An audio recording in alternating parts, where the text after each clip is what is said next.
Hi, this is Yolanda Van Veen, and in this segment we're going to talk about how to harvest and store walnuts. Walnuts are such a great nut, and they're great with salads or even in any kinds of Asian dishes, and I just love them. They're really easy to use. So when you're harvesting walnuts, there's a few rules that you should follow. Now, walnuts are great in that they fall out of the tree when they're ready and when they're ripe, basically. So you can either wait for them to fall and pick them off of the ground, or you can take a long pole or a stick and just barely tap them in the trees and they'll fall right down. So you can shell them fresh, or you can dry them out in the sun whole within the shell. It doesn't really matter. But inside you'll have the walnuts, and that is the part that you want to eat and use. And it's best to dry them too. But they're hard to get out of the shell when the shell isn't dry.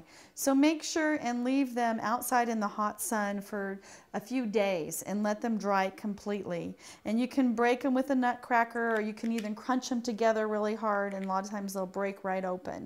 But if they're really not dry and still pretty wet, they're really hard to separate. And you can store them whether they're in the shell or they're separate. You can keep them right in paper bags or plastic bags or glass jars, and then you can use them through the winter whenever you need them.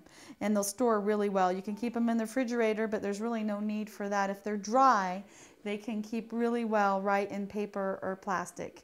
And that way you can use them all through the winter. And you can even freeze the fruit too and use them in the winter when you need it as well.